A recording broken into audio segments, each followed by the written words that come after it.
As a matter of fact, as a reality, if you're a growing D2C brand, you probably need the supplier more than the supplier needs you. So in the end of the day, it really comes back down to this point of, if I go out and say, okay, I don't have the resources to vet a supplier, so for a textile brand, let me just see who's Lululemon's supplier, and then I probably have the best choice for myself. It might not be true, because you don't know how much does Lululemon actually do by themselves on quality control or product development, how much actually ends up with the supplier. And as a matter of fact, as you grow, or even at the early stages, you will never be the preferred customer of that supplier, because if Lululemon comes in and has a big order, the supplier needs to prioritize this customer because they provide more volumes. Welcome to Blue Ocean by StartOps. In this show, we talk about the problems faced by modern supply chain, logistics, finance, and CX leaders, and the tools and techniques they're using to solve them. Each episode, I sit down with an e-commerce operator or founder at the front lines of operations and try to gather as much information and tactical wisdom from them as possible to share with you. In this episode, we meet Cedrik Hoffmann, the co-founder and CEO of Ameba. Cedrik is one of these people who just doesn't seem to have read the life rulebook that most other people read. For example, the rule that says you can't just go acquire a Taiwanese slot machine company in your early 20s. Or the rule that says you can't just move to Mexico having no previous experience there and raise $70 million for a brand aggregator. Ameba is one of a number of new companies looking to attack workflows that have traditionally been done in spreadsheets, a category that Cedrik has termed supply chain execution. And I think it's a great term. Our conversation today is largely about how operations teams, e-commerce, and other brands interact with their data, what's wrong with it today, how to fix it, and what the future looks like. He also drops some of his key lessons from his time as an operator. So without further ado, let's go talk to Cedrik. Hi everyone, I'm Charles Cushing, the founder of StartOps. With me here today is Cedrik Hoffmann, the co-founder and CEO of Ameba. Welcome, Cedrik. Thank you so much for having me here. Cedrik and I met when he joined an early stage founder program that I was running. And the company at that point was pretty much in the idea phase when we met. And that company today is now Ameba. So it's a cool sort of full circle story we're going to be telling here today. Cedrik, you have kind of a crazy life story. I hope we can get into some angles of this as we go on here. But as part of that, you've lived all over the world and you're now in London. How do you feel about London? How does it stack up to the other places you've lived? I mean, I've studied here in London, so London is not entirely new to me. I think having lived in Taiwan for a long time, in Mexico, it's obviously a whole different environment. If you work on tech, it's an extremely vibrant city and a very dense talent pool, which is obviously super exciting. And I think you have this really just in a few places around the world. So yeah, super exciting to be here again. It's awesome. So I want to spend most of the time here talking about the future of supply chain technology, but just so that people know where you're coming from or what your background is, could you just give us like the quick highlight reel of your career, like sort of one line per company, what ended up happening and how it took you to your next stage in the journey? Absolutely. And it was a very, very crazy career, I would say. So I started my career in investment banking, realized that I absolutely hate it, and was arrogant enough to think about if I can buy a company on a spreadsheet, I can probably also buy it in reality. So I moved to Taiwan and ended up buying a manufacturing company when I was 23 years old. It was a semi-finished components manufacturer. And obviously, yeah, it was much harder than I thought it would be. Ended up scaling that company into the US market as well as Europe. Ended up building slot machines, actually, manufacturing slot machines. So my parents were very proud that their Chinese-speaking, LSE-educated son produces slot machines. I managed this company up until the pandemic hit. And during the pandemic, there was this opportunity with a couple of friends that were working in private equity to move to Mexico to start an e-commerce aggregator, which was a business model where you buy up brands that sell on marketplaces and then you consolidate them operationally. I was co-founder and director of supply chain at this company called Valorio. And it was absolutely insane. We scaled to 200 employees within 2 years, bought over 20 different brands across furniture, cosmetics, textiles, and all of that. And yeah, it was, again, a very painful experience, actually learning how supply chains work. And now I have my third business, which is an AI supply chain tool called Ameba, trying to leverage all the learnings that I've had as an operator and sort of building the tool that I wish I would have had in the last 8 years of my career. Amazing. So in your many sort of supply chain and ops adventures to date, what was a crazy situation you found yourself in or something funny that happened along the way there? There are very crazy situations, funny as well as not so funny situations. I mean that as part of Valorio, since we were acquiring so many brands so rapidly, we had to move warehouse quite a bit. In total, we went through 3 different warehouse moves, always scaling up. And I think if you think about moving your apartment certificate, moving an entire warehouse is actually much more difficult. So it was an absolutely insane process to the extent where nobody knows where the different products are. We didn't have any overview of the inventory. Yeah, I spent most of my time in Mexico, actually not in the very beautiful Polanco and city center of Mexico City, but at the outskirts in some random warehouse where I didn't know what I was doing, didn't speak Spanish at the time. And it was a very, very crazy experience from that side, but also something that I really loved and that I'm very proud of that we've built and scaled up to. That's amazing. Yeah, there is something particularly daunting about a warehouse move. And side story, when I was running ops for Twice, we actually moved our warehouse in a single night so that we didn't lose a day of productivity. And I wouldn't recommend it to anyone, but we did manage it.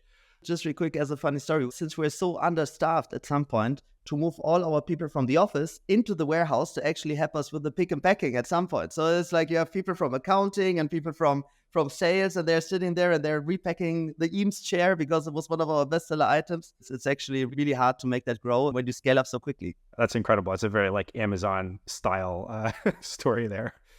And so let's talk a little bit about the company you're building now, Ameba.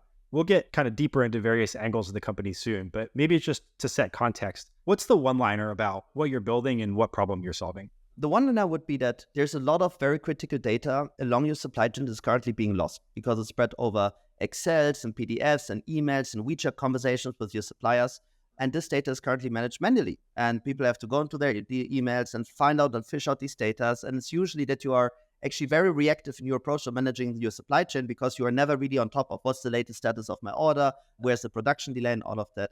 And what we're building and have built to date is a tool where you can very simply connect your email, you can drag and drop your Excels and all the PDFs that you have, and our AI structures this unstructured data points and then provides insights on top of it that you can query so you can be very quickly up to date of what's actually the latest status of, your different SKUs and your different products without having to onboard your supplier onto a tool or change your workflows and all of that. That's awesome. And yeah, I got to see the live demo the other day, and it's quite magical to see it happen. And we'll link to the demo on Ameba's page on the StartOps Directory as well. And then the company's a year old, but I think you've been obviously building up to this idea for your whole career in some ways. Take me back to what you think of as like the beginning of this company, and like what have been the major milestones or inflection points from like, oh, hey, this is just an idea floating around in the ether to like, oh, we've got 7 people, we have a real product in market. Absolutely. I think there are 2 sides of it. One is really the first inflection point that I've had when I really started thinking more broadly about the idea, which was during my time at Valovio, where we had an absolutely fantastic procurement team. We had the former VP of footwear sourcing of Latin America at Adidas, who was leading our procurement and sourcing organization. So absolutely fantastic people. And I still remember this moment I walk along the office and I see my entire procurement and sourcing team having this huge Excel projected against the wall. And they're going line by line to figure out, okay, where do we actually stand with this order? What is going on? And I was thinking to myself, we have such talented people that are sitting around and trying to figure out what is going on in front of the Excel. They hate this part of their job. They don't even know what's going on. This is not a good use of their time. So I think this was kind of the very first realization that I had as an operator, that something is materially wrong with the systems that we've had back then and how we actually operated with that. I think the other point then, when building up to the specific and concrete idea of Ameba, was we really went through a very thorough customer exploration. And I think it's very funny where a lot of folks say, okay, let's focus on a specific industry or let's focus on a specific vertical or whatnot. Actually, I think what we've done really well is taking a step back and think, let's think about the complexity that you have within your operation.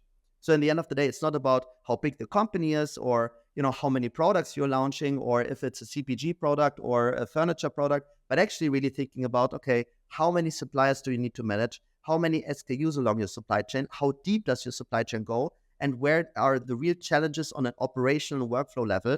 And really building up from that. And I think then it was really the realization that across various different verticals we've seen, no matter if we're talking to an Adidas or a huge brand or actually a D2C brand that has 20 people, they all face the same issue.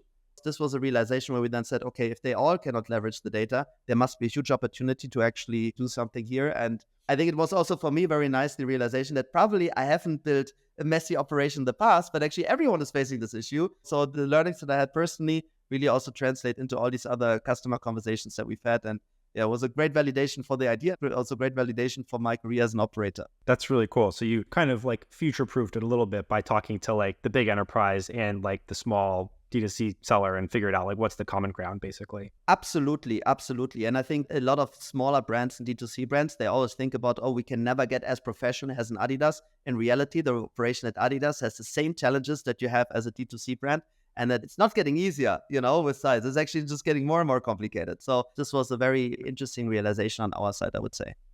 Awesome. Just to help sort of set the stage, supply chain is very broad. Which specific parts of the supply chain does Ameba touch today? Kind of starting with whatever raw materials procurement through, parcel delivery or returns. What are your sources and sinks of data, and where kind of start to finish in the supply chain are you able to operate in right now? I think it's a super good question because, again, a lot of people approach the topic from, okay, we fix the supply chain, whereas actually you need to chop the supply chain into various different workflows and parts that you have. So where we really come in is everything that happens after submitting an order to a supplier. So there's, you create an order, you know what you want to buy, so you submit the order to the supplier, and from that you have the entire workflow of tracking their production, as well as tracking the delivery up until the order is actually finished from the production, then the logistics, all the way when the order ends up in the warehouse. So it's what we call supply chain execution. You plan, you have your plans, you know what you want to buy, and then you actually need to execute along the whole workflow. And what we've seen is that, especially in this area, there's so much data flying around between you and the different suppliers because it's so hard to onboard them on an existing tool and they don't want to actually come onto your platform. So hence, what we said is, okay, where does this data actually sit today? And the data sits in WeChat, WhatsApp, email conversations, Excel attachments, PDF attachments, or is being tracked somewhere internally in some Excel. So we say, okay, if we can pull all of this data together and then derive insights on top of that, might be very useful and has proven very, very useful for the customers we're working with.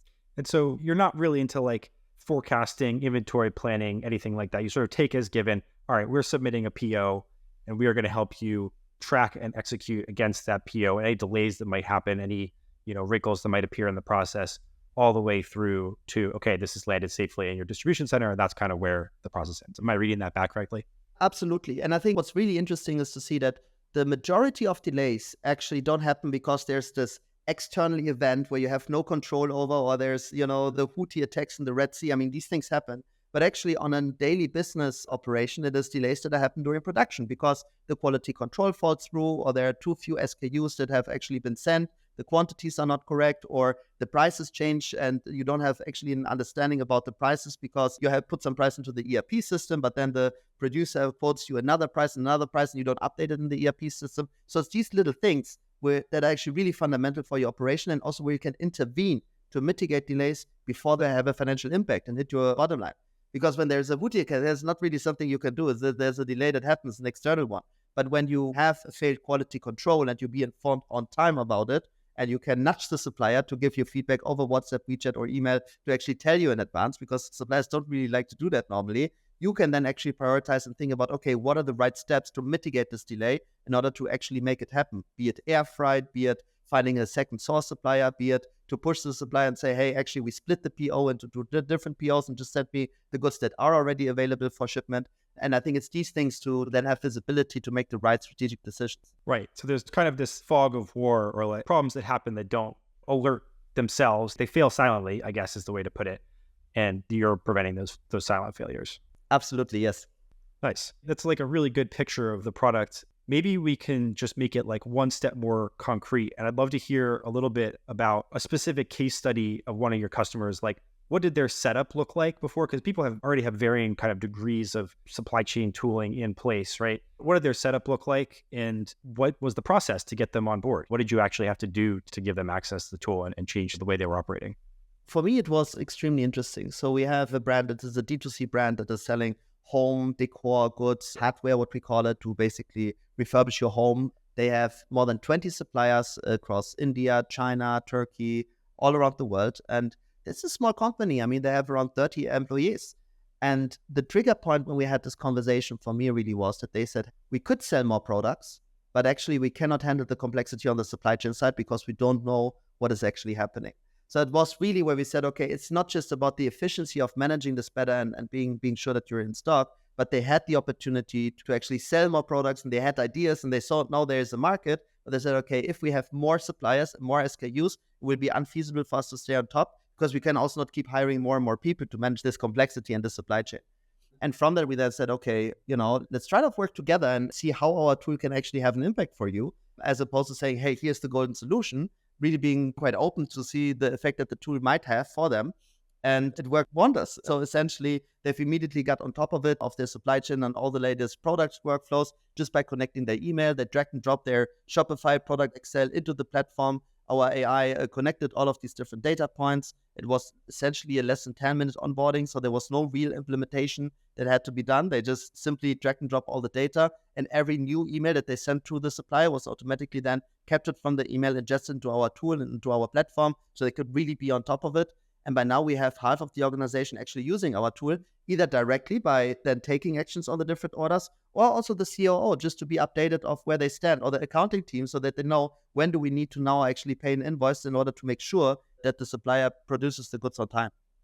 Yeah, that actually goes straight to what I was going to ask next, which is what other solutions was this brand considering, or like would another brand consider if Ameba didn't exist? What would they be defaulting to instead? I asked the same question. I said, this is crazy that you guys managed this in Excel. Why have you not thought about even WMS or PLM type tooling, product lifecycle management system? And the answer that we've always got is, number one, it is too expensive, actually, because it's not only the implementation time and the implementation cost, but also you need then a lot of customizations in order to make it work for the operation that they have. And then you're not even sure if it's actually going to work. And number two, they don't have the resources to implement something like this over such a long time frame. And I resonated with this very well as well, and can understand why they reverted back to the Excel or to Excel. And I don't think spreadsheets are bad, actually. We provide that you can all download all the data that you have in our platform into Excel and you do your own analysis. I think this whole, you don't need spreadsheets anymore, is a false paradigm, because essentially people love Excel, so they don't use Excel. But what I've even seen in Valoriot was the same thing. When we sold and exited the company, our ERP system at the time was not implemented. So over 2 years, we were managing our operation, and by that we were growing so quickly. By the time when we were actually exiting the company, the ERP system was not implemented. So I think that there's really a gap in the market when it comes to growing D2C mid-market companies, where there's just no solution that actually exists. That's really helpful context about Ameba. I feel like it gives a great overview of the tool and how it's used. I want to shift gears a little bit to just kind of extracting more of the knowledge from your mind in supply chain and your long experience in the field. If you could give a 30-minute talk to a group of supply chain operators about something that you've learned how to do really well at all the different operations you've built, what would you give that talk on? And what would be the kind of key takeaways, 3 or 5 points that you'd want people to come away with? For me, it would definitely be the importance and the opportunity of sourcing and procurement. And this in particular, I think if you look along your supply chain, everything that you do, whether it's the warehousing part or logistic, it all starts at the source. Right? You have a source, and from the source onwards, you then inform the next steps along your supply chain. And I feel that a lot of companies, including myself, when we started, we tried to optimize along the logistics side and on the warehousing side, but actually we discarded and didn't think enough about the source where actually the whole operation is being informed from. And I think that there's this overarching concept of how does good procurement look like? And it's usually is informed by established brands that have a lot of buying power. And then you go in and you have these negotiations. As a matter of fact, as a reality, if you're a growing D2C brand, you probably need the supplier more than the supplier needs you. So in the end of the day, it really comes back down to this point of, if I go out and say, okay, I don't have the resources to vet a supplier, so for a textiles brand, let me just see who's Lululemon's supplier, and then I'm probably have the best choice for myself. It might not be true, because you don't know how much does Lululemon actually do by themselves on quality control or product development, how much actually ends up with the supplier. And as a matter of fact, as you grow, or even at the early stages, you will never be the preferred customer of that supplier, because if Lululemon comes in and has a big order, the supplier needs to prioritize this customer because they provide more volumes. So this was a very big learning where I've realized, oh my God, there is a huge opportunity to think about how do you scale your operation with suppliers that really suit you at the time of the growth of the company. And it's not as easy to go on Alibaba, find the top supplier for whatever category, and you say, okay, now I have my supplier sorted out for the next 10 years, I'm going to work with them. It doesn't work for a scaling D2C brand. And I think that we've really left a lot of money on the table, and it took us a long time to realize, okay, we really need to think about how do we leverage a supplier network in order to make our operation, our growth work that can also accommodate our growth while also keeping cost in a certain bracket, as opposed to just, I find my supplier once and then everything is done forever on that side. What are the best practices that you discovered for finding and vetting suppliers, right? If it's not as easy as just going on Alibaba, or, what do you do instead? One thing that I've been surprised with a lot of operators is that the supplier is so critical to them, they never go and visit them. At the end of the day, it's a people's business, right? I always like to say procurement and purchasing is sales, just in the other direction. You need to build up a relationship. You kind of need to have the supplier also being really bought into your growth story, right? Because eventually, if it's a supplier that can scale with you, they also need to make sacrifices, reinvest money into machinery, into their production line, whatnot. But this is a people's business, and you really need to get their trust. You need to sell the opportunity of working with you as a customer to the supplier. It's not the top-down view of, hey, I'm going to look you up and quote me the best price and having this power play or something like this. So for me, actually going on the ground, meeting with suppliers, being very, very closely involved with suppliers, building up a relationship was really essential. Selling the opportunities to suppliers was really essential. And then the other thing was also then looking ahead and making the right decisions along the entire supply chain together with the supplier. So to give you an example, particularly, there's this very easy thing in procurement where you say, okay, if I buy many more products, then I'm going to have a lower unit price. And then you just focus on the unit price. But then you say, okay, anyway, we'll sell it because I put it in my warehouse. But you need to consider the warehousing cost of these goods that come on top as you then sell them later on, because warehousing is like rent. So essentially, to really decompose all these different cost items, not just look at the per unit cost, but really think about, okay, how much can I actually leave with the supplier? How can I then have partial shipments? Does it make sense to have a supplier that is closer to our main market, even though they're slightly more expensive, but then I don't have the logistics cost and the warehousing cost, and I can have more agility? Is all really, really important. And again, all informed by how do you set up your sourcing network and your supplier network, as opposed to you just go, send these orders, never visit them, and just be happy with the price that they quote you. Yeah, okay. That makes total sense in terms of what you were saying earlier with everything starting with the supplier. Like, you could be having to ship a bunch of 2-day air freight out of your warehouse, but that might be because of something, choices you've made sort of further upstream, and that totally makes sense. By the same token, I mean, you've now worked with a bunch of teams that are trying to procure supply chain software of some form or another. What would you say are the biggest mistakes you see operators make when they're looking for software? First of all, let me start. What was the biggest mistake that I've made when I procured supply chain software as a supply chain operator? And the biggest mistake that I've made is I was not aware about the burden that it takes to enforce a behavioral change in my team and to change our workflows to accommodate the system that we've bought. And I think it looks very fancy and it's very easy to procure. And you look at the presentation and here you have the digital supply chain, you have full visibility. But in reality, to then roll this tool out and to change all of the things and all of the workflows that have worked very well for us and really accommodated the agility that we've had as an e-commerce aggregator brand, it was a huge burden to then actually change the whole team to then match up to these predefined workflows that the systems dictate that you need to match up in order to make full use of the tool. And then what you end up with is you have your existing operation and you kind of work in the same way as you've been. You leverage some parts of the software, but not everything. And then you have this mismatch where you almost work in opposition to the system because you cannot change the workflows. And then you use some features of the tool, but then not everything. And it was just a zombie workflow tech stack that we ended up with, which was just not efficient.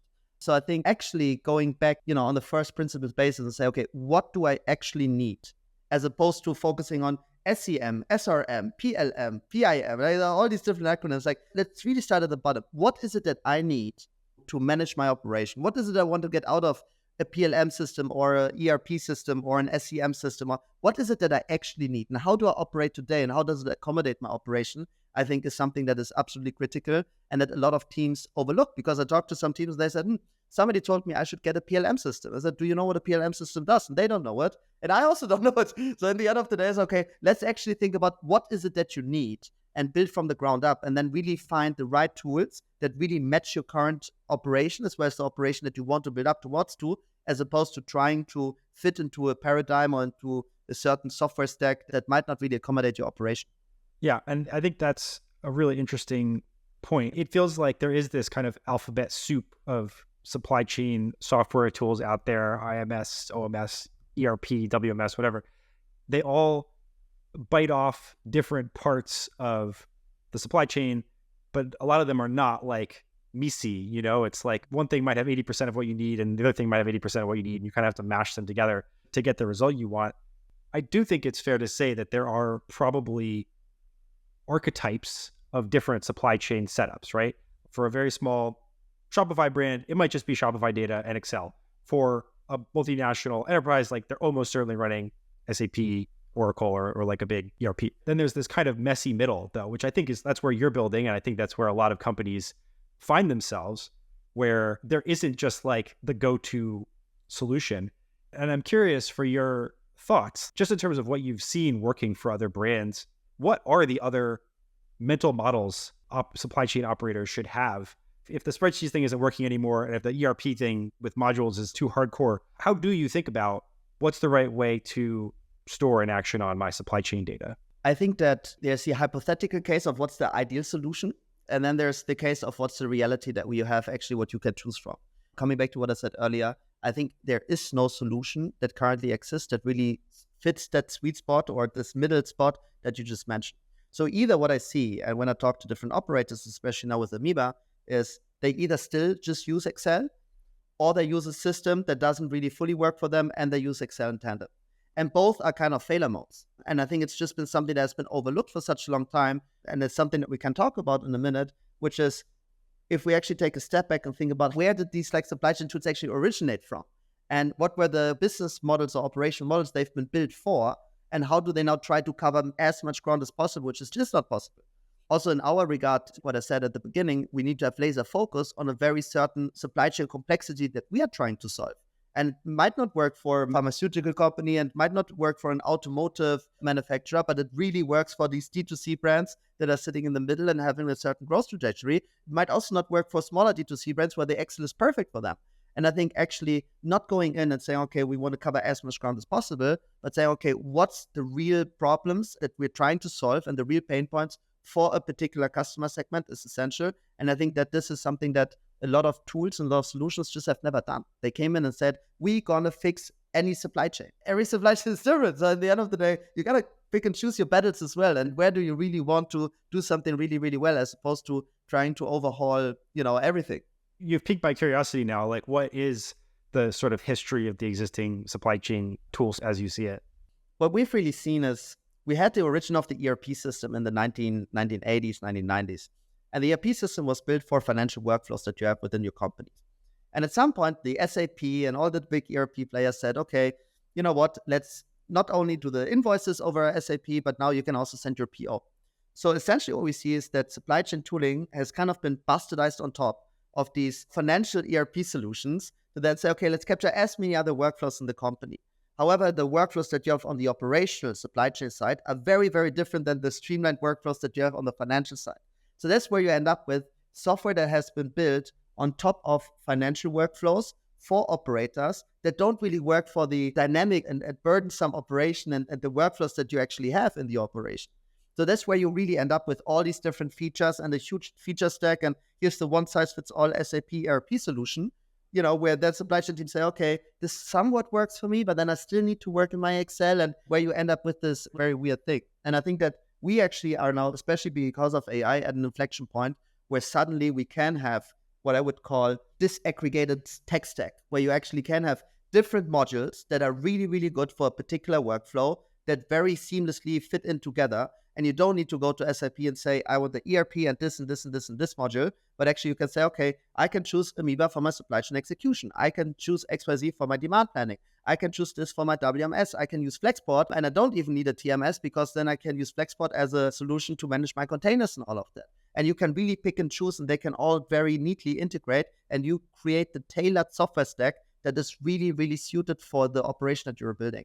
That's what I'm hoping is going to happen, and at least what we are working towards to. I want to keep digging into that because, you've got this next gen, Amoeba is a member, I would say, of a whole slew of other companies that are now coming into market that have recognized this messy middle that needs a solution. It'd be a beautiful dream if everyone created like a nice modular piece of software that harmoniously interacted with every other piece of software out there. Is that realistic though? If we look forward 10 years from now, or 5 years even, is the world that an operator is going to see, is it like, oh, I buy this module for this, I buy this module for this, we hook them together, they work? Or is it going to be like, another SAP type situation where every company wants to take over as much of your supply chain as possible? How do you see that dynamic playing out? I mean, it really comes down to the founders and the companies, how they view the opportunity and how they want to build up this opportunity. And also from the investor side, where do they see the opportunity as well that fund these type of companies and startups?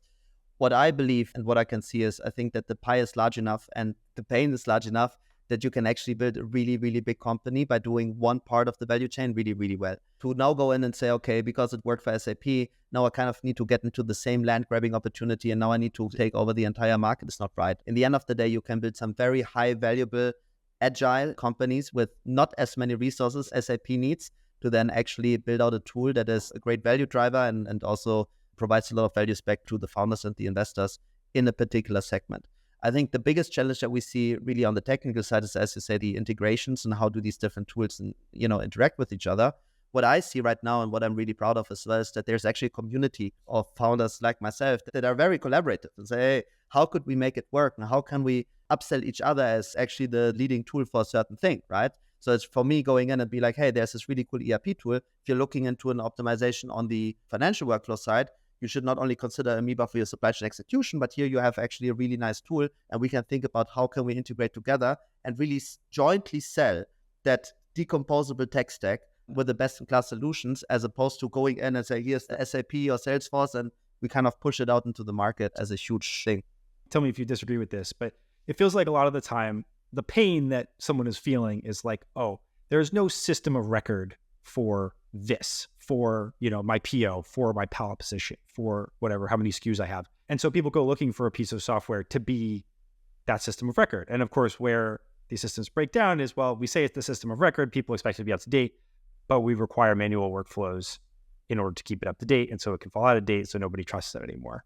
That's like a failure mode that I feel like I've seen and you probably have as well. Ameba, if I'm understanding correctly, your like philosophy on this is the system of record is just whatever emails and WhatsApps and texts were going between you and your suppliers. We're just reflecting the reality of the actual actions and decisions that are happening, and we're making it easier to intervene into those workflows. Is that a fair sort of recap?